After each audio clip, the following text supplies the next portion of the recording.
Today, we have another face-to-face with Jack Warner. And I have here a young lady, Kiri Bradshaw, who wants to ask me some questions today. Kiri, I am at your disposal. Thank you, Mr. Warner. So yesterday marked 1 year since senior counsel Dina Sitahal was murdered. Do you think her killers will ever be brought to justice? I don't think so. And the quicker people, the question you asked me about Dina Sitahal and whether killers will be brought to justice, I don't really think so. And the quicker the security agencies level with the people, the better it will be, both for us as a nation and for the family, to bring some closure to this matter. Our detection rate in the police service is about 10%. And therefore, I'm saying, as bad as it is, Ms. Sitahal has only joined that level of statistics where 90% of the murders are not resolved, are not solved, are not detected. I think that to fool people and to say that the police are on their heels, no stone will be left unturned, and all these kinds of cliches, does no one any good, especially the family. And as a former Minister of National Security, if after a year they haven't caught anyone or completed, or at least charged anyone for the murder, I don't see how they do it. 18 months from now, 2 years or 5 years. Thank you, Mr. Warner.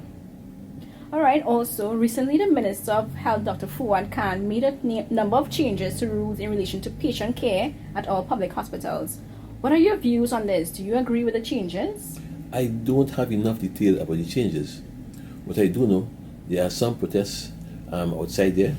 I think wherever there are protests, there should be some legitimate concern about the level of protests. Whether it's 1 nurse or 10 or 20, the fact is that these people have in their power in their hand life and death situations. Unless we keep them happy and comfortable, then it would be disastrous for all concerned. So I would suggest that we take an in-depth look at what's happening in the nurses, and more so to the health institutions, especially Mount Hope, which is woefully lacking in several areas.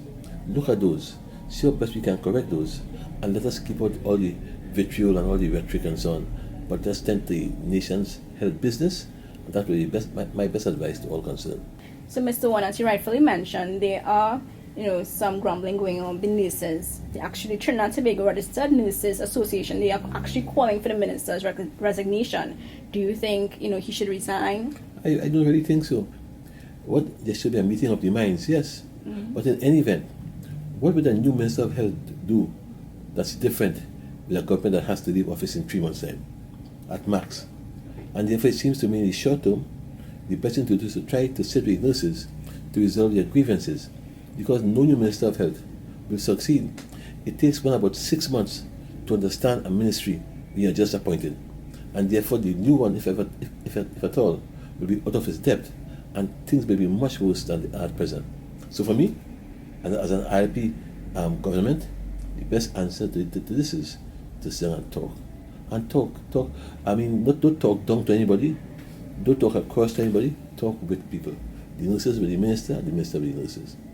Thank you, Mr. Warner. The Moon report has recently downgraded our credit rating to BB-, the second such drop in recent months. What do you anticipate this downgrade will have on our economy? The only person that is not concerned about Moody report and the downgrade is the government, and more so, the Minister of Finance, Larry Hawaii. This is what I call a total abdication of responsibility. This country is crying out for some honesty, some truth, some guidance on how far we are going. Moody has downgraded us, and suddenly Moody is a bad guy. They are a bad firm. All before the very same Moody they will use to legitimize their position, right? How great Moody is and so on. But now Moody has spoken the truth, which everybody knows. We are spending more than we earn for 5 years. We have made this country into a welfare state for 5 years, from the cradle to the grave. And oil and gas, our two commodities, are declining. Somebody has to pay for it. And what Moody has said is that our fiscal deficits are bad. Between 2010 and 2015, every single year we have had a deficit budget. Our debt now, our external debt, is now $78 billion. When this government came, it was 51 billion. My dear, who will pay for this? You know who will pay for this? You, your children. Is it fair for us to consign this uncertain future to you all? Any government that is responsible will sit down with the nation and talk to the nation manus manus. Spot on. The people are crying out to tell us the truth. But you have the Minister of Finance and Economy posturing, literally lying to the nation about the real situation. And this, for me, is the biggest tragedy of all. Okay, Mr. Warner. Last week you had Mr. Ramesh Maraj on your channel. He brought the point that the Prime Minister don't want to call elections so she can run for a couple of months without a parliament, essentially somewhat having a monarchy. Do you see this coming to fruition? I think the Prime Minister is pushing our constitution to its boundaries, so to speak. Our parliament must be dissolved on or before June 17th. That is no if or but about it.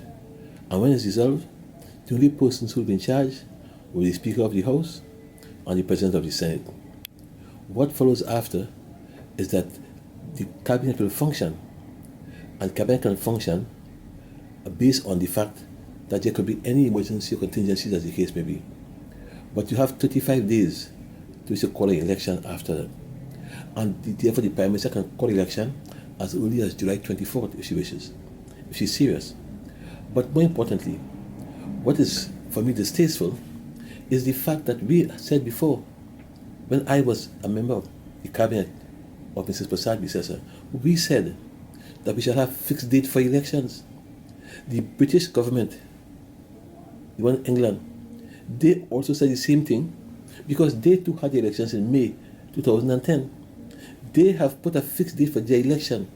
After 5 years, we have not done so. And we will have a situation where our cabinet will be running this country for 3 months, people say, without any direction from the opposition or the people. It's distasteful.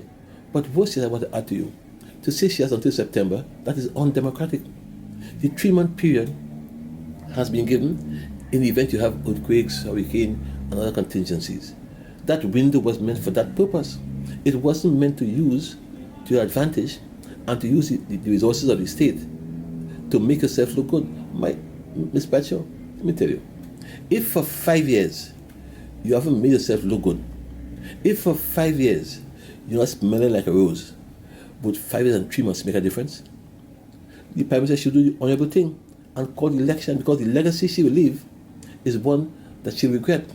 She'll be doing something that says that she has restrained the 11th Republican Parliament from coming into being during its legitimate time. Is it that she wants for herself? So therefore I think if Prime Minister is wise, and God knows I hope she is, right, that she sticks to the Constitution. And by the way, in today's Sunshine this afternoon, there's a lovely article by Sunshine political correspondent, absolutely superb. You must have a look at it and let your friends also read it. It will be very, very interesting to answer many more of the questions which I failed to answer in this program. Mr. Warner, on Sunday, PSA President Mr. Watson Duke launched his independent campaign for the Tobago East seat. What are your views on this? Kiri, I don't think Mr. Duke is fooling anybody. The whole country knows that Mr. Duke is going up as an independent, but really is a UNC candidate. And since in Tobago, UNC is a bad word, they believe that he can go in as an independent candidate and split votes. They have sacrificed Bernard Allen Toppin, who right now is the Tobago East candidate, and who has been discredited a couple of Fridays ago based on her attack on Rowley in Parliament. What is surprising to me is the way the UNC have dispensed with Bernard Toppin so easily and so quickly. They have given up, and they have brought Duke now, hoping that Duke will do for them what Vanilla will never be able to do. Now, nobody will take Duke seriously. In fact, I think this is the age or the era of independent candidates, all sponsored by the UNC. In the Sunshine again, there's another article which I read this morning. They call it Duke the Fluke. and I think it makes good reading. I read it this morning, and it is bang on target. And therefore, I'm saying again that nobody is fooled by this show of independence, as it were. The era of independent candidates, that's over. And anybody who doesn't know that, then they live in a fool's world, a fool's paradise, so to speak. And if Duke gets his deposit, I'll be surprised. Okay, Mr. Warner, before I leave, I'm a huge cricket fan, and I'm sure you are as well. So what do you think about the West Indies, winning the last match? Let me be very honest and frank with you. A mediocre West Indies team created a miracle by beating England with 2 days to spare. That, I say, must be looked at as the exception, not the norm. Because the West Indies cricket team is far, far, far from what the West Indies team used to be. And the fact that they were able to do this in 2 days, I assume and I hope that the West Indies as a region wouldn't build up its hopes and expectations that the team has suddenly reached where it's supposed to be. This is the exception.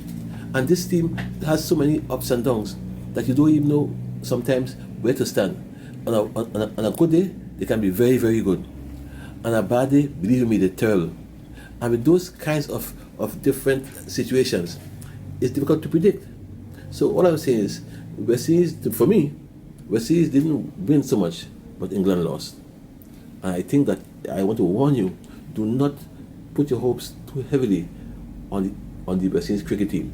I used to be in football at one time. I have stopped being in football for a long time, and I don't know if I'll ever be there. But if I were you, put your hopes in football, not cricket. I certainly might, Mr. Warner. Okay. Thank you. Okay. So again, I want to tell you that it has been a very nice interview here with Kiwi Bradshaw. I want to ask you to look at Warner TV on www.warnertv.net, on Twitter, on my Facebook page, and you will enjoy the program. I will see you again on Wednesday evening, when we have our cottage meeting in Faizabad, and on Thursday, our cottage meeting shall be in Shabwanas East. Again, see you there.